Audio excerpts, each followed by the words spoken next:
Hi, I'm Femi OK, and you're in the stream. Today, lonely oldies. Aging can be isolating, but it doesn't have to be. So our digital producer is Malika Bilal. You've been digging into our online community and found what? That's exactly what people online are telling us, is that it depends on your perspective and that of the people around you. So we asked our community how they would describe older people, and here are their words. Wise. Insightful. Respected. Needed. Disabled.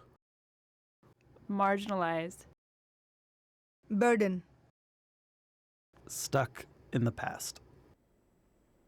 Some positive, some negative. Either way, our outlook can affect how we relate to our aging neighbors. So to add your outlook to the conversation, tweet us at #AJStream.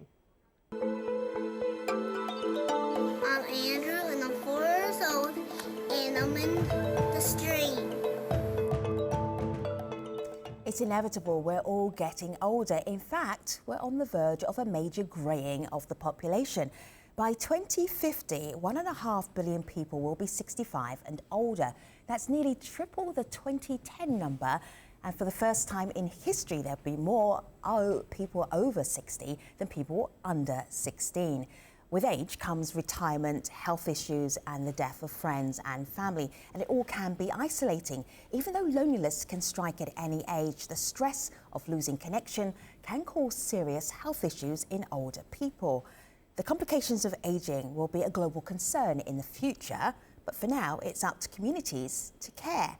With us to talk about how to build emotional resilience against loneliness, in Bonn, Germany, Lucy Schnurpfeil is the chair of Helping Elderly in Afrika. In the US city of Chicago, Gladys Morris is a retiree. In Bristol, England, Bob Harris is a walk leader and volunteer with LinkAge Bristol. And in Guildford, England, Christina Victor is a professor of Gerontology at Brunel University in London. Good to have you here, everybody. Let me just start off with Gladys. Did you ever notice at one point during your life where people started to treat you differently? They suddenly started to treat you as a senior as opposed to not a senior? Yes. When they started calling me Miss Morris, Mrs. Morris, and they kind of gave me a little more respect. And it's just a general difference, the way they treat you. You know, when you're of age, they kind of respect you and kind of like your wisdom.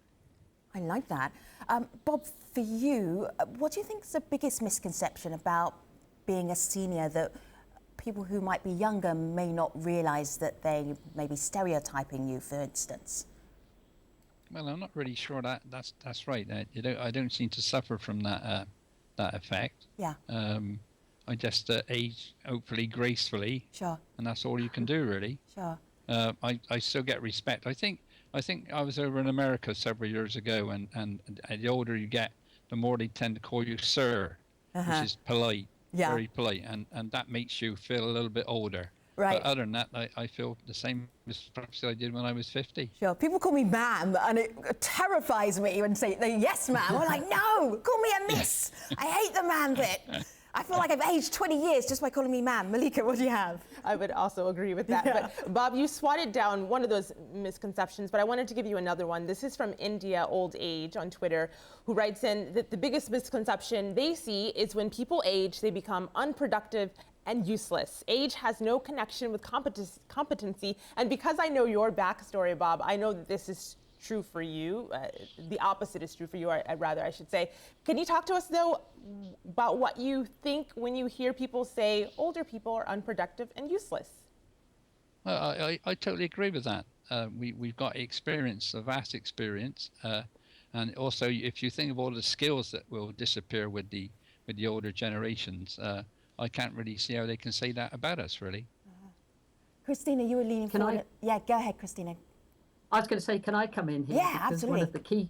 One of the key stereotypes is that older people are a burden and don't contribute. Well, people may not necessarily be in paid employment, but older people are absolutely vital in caring both for other older people, but also caring for young people, so for their grandchildren, thereby releasing other younger adults to go into the workforce. So they may not be in the paid economy, although increasingly people are working into their 70s, but they're certainly enabling other people to participate in the paid economy. So we rely on older people for a lot of free care for other older people and for grandchildren. So they're very contributing. We're just not very good at recording how they contribute.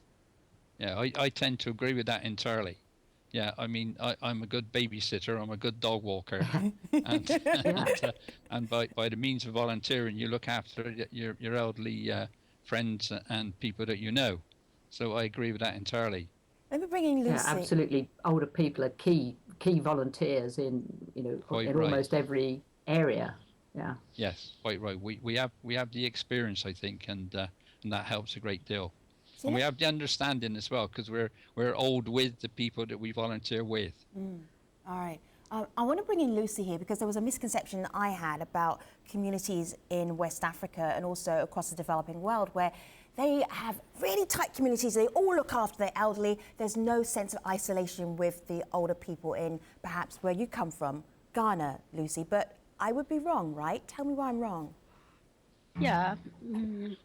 At the moment, formally, the family were together. They were living together. Like in my mother's age group, they were living in a family together. But now the world is growing, and the young ones are looking for green pastures, and they leave their parents to go to look for green pastures, and they are alone. And now all the old people, they are living alone. Most of them. Those who don't have children, they have the problem because they don't get no one to take care of them. And let's say in Africa, in Ghana, where I come from, and what I have seen, you may have an old person in the house, and then they will say, oh, this is a familia, they are together. But when he gets sick, when that person gets sick, then it looks that he's left alone. Okay, not because of the sickness, but one thing to the other is that they don't have the ability to take care of her. They don't have the money to take her to the hospital or pay for her his or her hospital fees or medication. So all that they do is they just leave her in the house, and when they cook, so Lucy, there's one lady. It was one lady in the morning. Sure, Lucy. There's one lady in particular. You sent us a picture of her. I'm going to show her here. You can tell us her story because that was somebody that your organisation helped. Yeah, this is a woman I visited. Okay, this time I went to Ghana. We had a lot of wheelchairs, and then we give them freely to the poor people. And because in Ghana, most of them, they don't go to the hospital. They don't take care of their health. And then they get sick. When they get sick, then it's in the last degree, say like diabetes. Right. They get sick of diabetes, and it's so extreme that they have to amputate their legs or their arms. And that is very devastating. This woman, she has diabetes, but luckily it's not so high that she has to take a lot of medication. They are giving her local medication. That is what they told me. Okay, so Lucy, but this woman has been lying down in the room for 4 years. Sure. Without seeing light. Which is remarkable. Amazing. Yeah. 4 years without seeing light until she got this wheelchair. Unfortunately, I didn't make a picture of all the family gathered around her under the tree, how they were happy, and they even wanted to give me something. I said, no, if I want to get something, then I would have sold the wheelchair to them. So Lucy, that's can I come in on this? Yeah, go ahead, Bob. Yeah, it's I agree with what Lucy was saying. But the problem is with it in the olden days, families didn't move around like they do now. There was no transport. Nobody had any cars, and the transportation system was never like it is today, and families break up. The only communities in the UK which I think still carry on this intergenerational thing are probably the Indians and the Pakistanis and people like that. My daughter-in-law is Indian, and her family stay together. But us English, we seem to move away to different parts of the country, so you lose that interaction between generations. But as Lucy says, and you can become isolated. And you know, Bob, actually, it's not just the UK. We heard from someone in Bangladesh. This is Elizabeth who wrote in that our culture typically dictates that we should respect our elders, but recently that has been shunned in favor of children earning and working more. And she goes on to say, this has led to less time and ability to look after the elderly, leading to big social shifts for us and mentally for them. So Christina, I want to bring you back in here on the social shifts. Do you see that in your own experience? Oh yes, certainly. I mean, to go back to the point that was being made earlier, most countries in the world now, there's a lot of migration internally, so people moving around to find jobs, and internationally. So if we take the example of Bangladesh, lots of older people have been left behind in Bangladesh when their children migrated to the UK. And so Bangladesh is changing as a country in terms of what it expects children to do for their parents and what parents can expect from them. And it's inevitable. Social norms are changing all the time in response to economic development and changes in the prosperity of countries. See, Gladys, you're... It's like Lucy said, really. It causes the problems with the elderly for isolation, and we find that in our country as well now, because the siblings are so far away that it's not convenient for them to get to their elderly parents and relations on a daily basis. So you're bound to get isolation, aren't you? And which is getting worse. See, hold tight for a moment, because I just want to bring in another voice here. Gladys, Gladys just did this when you mentioned isolation. Gladys, tell us where you live and what's your social life like? My social life is very nice. I live in a senior building. I have a one-bedroom apartment, and we have 3 floors. We have different social occasions. We keep ourselves busy. We really have a very good supervisor of our township. They bring us food every month, a basket of food every month. And holidays, they set up the food for us, they serve us, and it's really nice. I mean, he's a wonderful person, and he cares for the seniors. And I just wanted to say about caring for seniors. When I cared for my mother and my grandmother, we lived together after my husband passed, and we just shared everything, and it was just so nice to be with them. They were so humble and so kind. When I come from work, they would be all smiles, and we go out to eat, and we just had a wonderful relationship, just the 3 of us. That's 3 generations. So I think God just had me for them, to be there for them, and I'm just so honored and glad that I was there for them, to take care of them. Gladys, do you think that was something that your family initiated, or is it something that everybody can do? Everybody can do that, I guess. Well, since I had no children. Now, if I had children, it might have turned out differently. But after my husband died, there was no children, so we just went together, and we lived together until they passed. Sure. And it was a beautiful relationship. Sure. Money comes into this. There's something I read in the Washington Post, which is parts of your story here, Gladys. I'm just going to scroll here from the headline. I worked for 5 decades, but still need food stamps to get by. You've done an amazing job. The last job you did was driving a school bus, which I'm sure you were very popular. And this is you here. So you seem prepared in many ways for your senior years, but money, how did that affect your life? Well, just I said the first part of the program that money, I just never thought that I would be in a position where I would need help. I always had money. I always worked, and I just didn't plan to save, I guess, enough for my retirement. And that's why I had to kind of help get help with this age option. I saw the program, the flyers, and I applied and I got it because my Social Security, after I stopped working, my Social Security wasn't really enough to pay the bills, pay the rent, and I just needed a little help. You know, that's one of the challenges we're hearing. Another challenge from people sharing their perspectives online. This is Joe, who writes in, for a lot of older adults, their social circle may be small, and smaller still for people who may be immigrants in whatever country that they may be in. But that social circle is something that a lot of people picked up on. I also want to play a video comment from someone who talks about that same thing. This is from Leanne, and I want you to have a listen to what she says, Bob. Seniors who are emotionally isolated are lonely, and that affects their health. We can make a difference, and the difference isn't just including them in social activities, but when they're in the activity, ask them how they're feeling, ask them their opinion. That will make the difference in their lives that improves their emotional well-being. So Bob, I know that you do just that with your walking groups. Can you talk to us about what those groups are and what you do to the participants? Yeah, what we do, we started about 4 or 5 years ago with LinkAge to do a walk, which is probably about 2 or 3 miles long.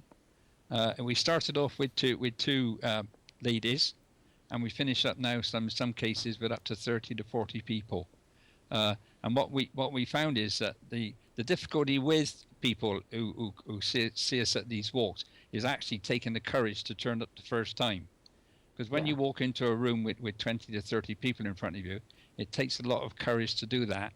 But what we do, it breaks down the barriers, and it takes probably maybe 2 or 3 weeks of a walk once a week. So 2 or 3 weeks, 2 or 3 walks to get people to interact. And if you look after these people, introduce them properly, and make sure that somebody sits, walks, and talks with them, then eventually you break down the barriers, which is keep these people isolated for quite a long time. Bereavement is the biggest issue. We can't do anything about bereavement, unfortunately. But what we can do, we can make it less of a problem. And friendships are built, and it's surprising that the number of people. We've got a group of ladies now, 4 or 5 ladies, who've never met before except for the last 2 or 3 years, who walk regularly and are going on a 2-week cruise, and they built friendships. And this is where your isolation disappears. See, Can I come in there? Yeah, Christina, go ahead. Thanks, because that's what Bob has described is a really nice example of getting people together to go for a walk, which which is good for their health, of course, but also has a spin-off of providing a way to develop social relationships and friendships, and to overcome loneliness and isolation. This kind of activity is much better because it seems to be led by the older people, and they're proactive in organising it, rather than have some outsider come along and say, well, you're a lonely person, come to this group meeting. This is much more led by the older people themselves, and is going to be much more successful. So And should I come in? Yeah, go on. Go ahead, Lucy. Lucy, you saw a problem, and you also saw a solution as well. The solution is sitting here on my laptop, which is lots of wheelchairs and medical equipment. Tell me how they fits into your organisation and what you're doing with the elderly in Ghana. Actually, our organization is here. Everybody is working. We are doing it on just donation basis. Everybody is working, and then we go for donations, and then me and my husband, we donate also from our income.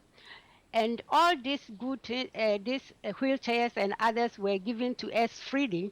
And then from the donation, we were able to send a container to Ghana. But our aim is we want to introduce help for the aged in Ghana, whereby the old people can come together and then discuss things, daily affairs. The old people, they have a lot in their minds. They have seen a lot, and they can educate the young ones. Yeah, I agree with that. About their old culture and things. And so all these good things we sent, we just had them on donations.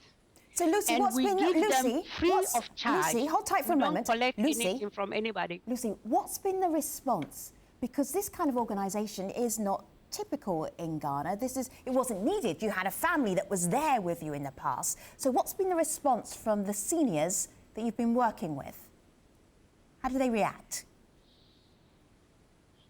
The seniors in Ghana or here in Germany? The ones in Ghana that you've been working with, how did they react? Oh. Yes. Okay, we got people who were also really interested to help the old people. So they also accepted to work with them. And they give them and they go to look after them. Even we built toilets for them because of lack of sanitation. We had money from here and then we built toilets for the old people so that they could be in a very decent environment. All right. Let me just bring in Malika, Lucy. Hold tight for a moment. Well, Lucy talked about one way that she's addressing this. We also heard other ways that people are addressing their isolation that they feel. We actually gathered comments of a few seniors who told us about what they're facing, but also how they're dealing with it. So have a listen to what they said. I suppose I was a typical textbook example of what isolation is. I felt lonely when I lost my parents, brothers and sisters. I lost independence by losing the car and the house. I'm, as you can see, well into my 80s. Families spread across the globe, difficulties of movement, aching limbs, friends passing on.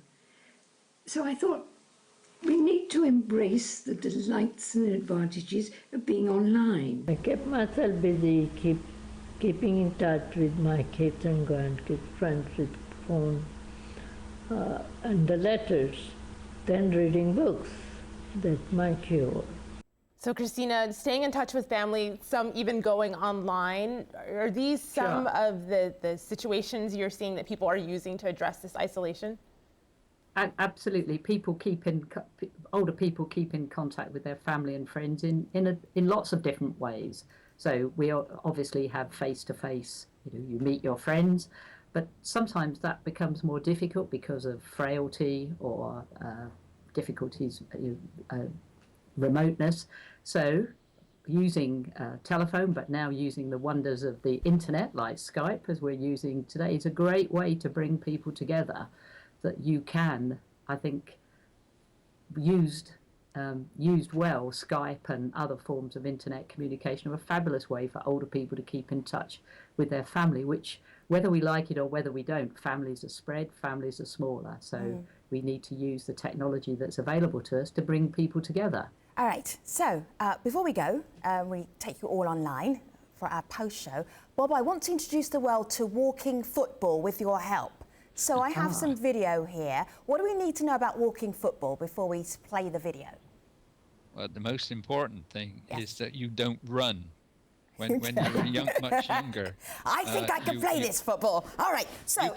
You think you can, you just wait and see. All right, so Bob, I want you to lean forward. We're going to do play-by-play. I'm about to press the play button, and then you can do commentary. And here we go, walking football from LinkAge in Bristol. In Bristol. Oh yeah, I can remember this one now. Yes, go ahead. Now, he's not walking, he's starting to run away. He's probably a postman. Bob Harris commentating. You tend to run a lot quicker. Walking football. Walking. This is Simon. And I'm actually at the back somewhere, I think. You may be senior, but you could still kick a ball. Got to be very careful tackling. No sliding tackles. And no violent abuse. Okay, Bob Harris, I feel you have a retirement extra job there that you could be doing, commentating for walking football there. Christina Victor, Bob Harris, and Gladys Morris and Lucy Schnurpfeil. It's been really interesting just tapping into your experiences about working with and dealing with seniors, or even being a senior, and what we could learn from that to make sure that our older population that we're all becoming is not isolated. Malika, how did this conversation go down online? Pretty well, especially the walking football. Okay. But I'll end with this comment from Peace Ambassador, who says, old people aren't a burden, but a blessing to every family. They teach us what we don't know, remind us of our roots. All right. Thank you very much for being part of this show. I hope you'll enjoy some more at stream.aljazeera.com as we go online. Take care, everybody. Thanks for watching.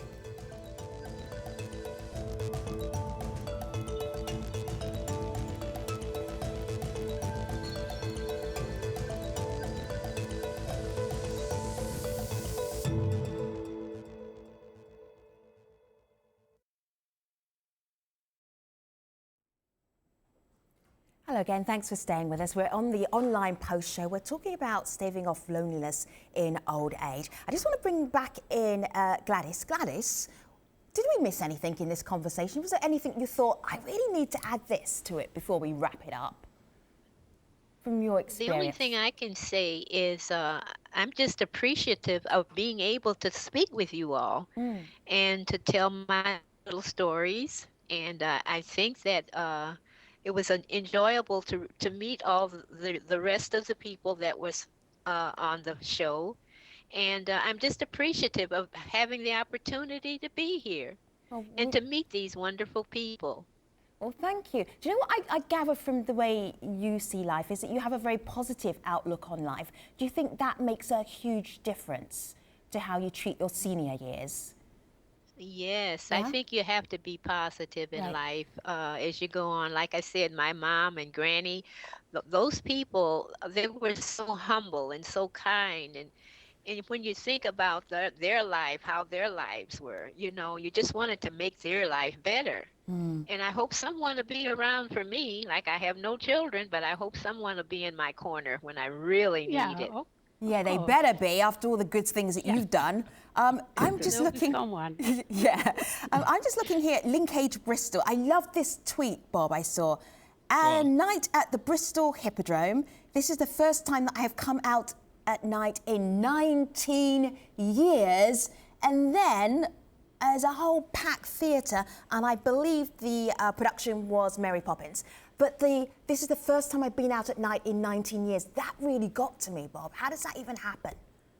Well, this is what we were saying earlier on. It's a network of people that we know. We even get recommendations from doctors, surgeries, about making sure that the elderly people go for walks. And the activities we do are unbelievable. We do quizzes, we do Tai Chi, and say we walk in football. And many things. Conversational Spanish. We do anything which the people want. And we leave it to our coordinators to get it organized for us. We just point them in the right direction, and they do the rest of it for us. But it's brilliant. As I say, this lady, after 19 years, that's incredible, and good for her. That's what I say. It takes a lot of courage to do that, but she probably has some good friends with her. Very good. Christina, there's a question here I'll direct to you. This is from Reza, who's actually a member of the stream team.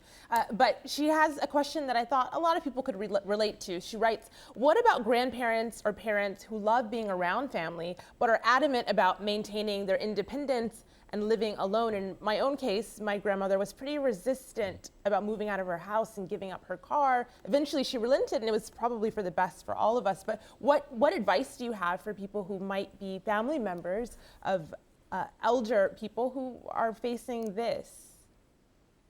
I think that's a really good question. All of us, however old we are, value our independence, and that means living in our own home and driving ourselves around. But as we become older, that becomes more of a challenge. I think in the first instance, we should look to support older people at home. So rather than try and make them move in with us or move into some kind of supported accommodation, provide care for them at home or whatever support they need to enable them to maintain their independence and control over their lives as much as possible. For some people, that becomes impossible, and I think we need to respect the wishes of older people. So some people will want to be cared for by their family, but other people don't want to be cared for by their family, would rather move into a care home or a professional care environment because they don't want to be a burden on their family, and they want to preserve their independence at all costs. So it's kind of a tricky one. I asked you something at the beginning. Yeah, go ahead, Bob. Sorry. I know it's just that I had an elderly auntie who lived in Exeter, and one Christmas she fell down and broke her hip, and the only thing she was a bit upset about was that people would see her getting in an ambulance. She wasn't worried about her broken hip. Right. She was more concerned about the pride of people seeing her getting into an ambulance disabled. And it's very difficult to break that down, isn't it? Yeah. You know? I mean, but older people are no different from the rest. Older people are no different from the rest of us. We all want to be accepted in society as autonomous and independent individuals, and however old we are, or however young we are, we go to kind of great lengths to demonstrate that we're competent and independent. Right. Christina, I couldn't agree with you more. I'm going to tap you for one last piece of wisdom from all of you, and we'll go round the guests. And it doesn't matter whether it's from the carer's point of view, a family's point of view, from a senior's point of view. What would be the takeaway, Lucy? What's the one piece of advice you'd give us for this conversation, just to wrap it up perfectly? Okay, what I would say is that it's very educative that people should know how the old people are, not everybody, but some of them are lonely, and that we have to take care of them, and we have to look after them, and that... So the advice is what, Lucy? What's the advice? Lucy's advice is, finish the sentence. What's the advice? My advice? Yes, what is it? That they should be cared for. Okay, got it. Sweet and simple. Gladys, last piece of advice from you, what would it be? To be humble, to be kind, and to just treat people the way you would wish to be treated. Yeah, that works for everybody, regardless of their age. Bob? Yeah, I agree with that entirely. I agree with that entirely. Sure. Yeah, just look after the old folks, because this life is not a rehearsal. This is a real thing, isn't it? Yeah. All right. Bob, what's on the agenda for the rest of this week, by the way? Your social life is better than mine. What's on the agenda for the rest of this week? Yeah, what are you doing? Well, Wednesday is the day of rest. Yeah. Oh no, I've got a meeting tomorrow. I've got Okay. a LinkAge meeting tomorrow morning. Right. And I'm walking on Thursday. Yeah. I'm doing Tai Chi on Friday. Sure. And on Friday afternoon, I'll be walking football. So I do have a rest on Saturday and Sunday. You're a machine, Bob Harris. I know I am. I've got to be. We've got to keep these old folk going. All right, Christina. I mean, you come with all the academic sort of information behind you, but from an academic's point of view, what can you tell the rest of us that might actually help us kind of approach this special age? I think one of the things that we haven't addressed so far is supporting relationships, not just between older people and people in their same age group, but actually thinking intergenerationally. So look for opportunities for older and younger people to get together and learn from each other, and actually that will also embed older people much more into mainstream society, rather than having clubs for old people that are clubs for old people that are separate from the rest of the community. Look for ways of running those in schools or those kinds of settings where we can mix, where the generations can mix. Yeah. I think that's something we should take much more seriously. Yeah. Yeah. Makes a lot of sense. Malika? This is a conversation that resonated with a lot of people online. This is proof. This is Major on Twitter, who says, all I can say is the elderly are so full of wisdom, compassion, and energy. All of your guests today are energetic and incredibly smart. So thanks for being with us. Thank you, ma'am. Ooh, okay. Lucy and Gladys and Bob and Christina, thank you so much. It's been great tapping into your experiences. We really appreciate the conversation today. Take care, everybody.